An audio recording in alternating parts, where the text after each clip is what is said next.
ఈరోజు మనము గన్నేవాల గ్రామంలో ఉన్నాము. ఇక్కడ మన బుడ్డవీరయ్య గారు పొలంలో మనకు సేఫ్జీన్ కంపెనీ వారి జేఎం అనే బ్లాక్ బస్టర్ వెరైటీ జేఎం అనే రకం నాటడం జరిగింది. ఆ యొక్క జేఎం అనే రకాన్ని ఇప్పుడే మనం రైతులు ఇక్కడనే చేను దగ్గర ఉన్నారు. వాళ్ళ యొక్క సొంత మాటలు తెలుసుకుందాం. సార్ ఎట్లా మీ పేరండి?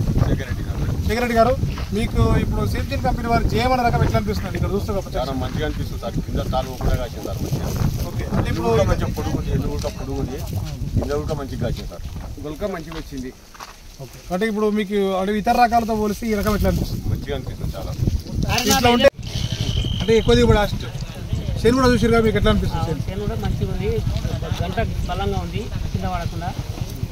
సార్ మీరు రండి, మీ పేరండి? శరత్ కుమార్ రెడ్డి గారు, చూస్తారు కానీ ఇందాక మీరు కూడా చూసారు చేను, అంటే మీ సొంత మోడల్ చెప్పండి రైతులకు ఎట్లా అనిపిస్తుంది? చేను బాగానే ఉంది. వెన్నుక చాలా పొడుగు ఎక్కువ ఉంది, గింజలు నిండా ఉన్నాయి, తాళ్ళు లేకుండా ఉన్నాయి, బలంగా ఉన్నది. ఇంకోటి ఇంత ముఖ్యంగా రైతులు గమనించిన విషయం ఏంటంటే ఇందులో తాళ్ళు లేదండి, తాళ్ళు గింజ లేదు, గింజల శాతం ఎక్కువ ఉంది, గింజల అవటాన్ కూడా పొడుగు బాగుంది. రైతులకు ముఖ్యంగా అవటాన్ రావాలి కాబట్టి ఈ యొక్క ఈ జేఎం రకంలో మనకు అంటే ఈ విధంగా కూడా దిగుబడి ఎంత ఎక్స్పెక్ట్ చేయొచ్చు అంటే అంత వేరే రకాలకు మనకు తేడా అట్లా కాదండి. ఇప్పుడు ఎందుకంటే చూస్తారు వేరే షేన్లకు మనకు తేడా చూస్తారు కదా, ఈజీగా మనకు ఇతర రకాల కంటే కూడా ఈ యొక్క జేఎం రకము 3-4 క్వింటాల దిగుబడి ఎక్కువ రావడం జరుగుతుంది. ఓకే అండి, చాలా థ్యాంక్ యూ.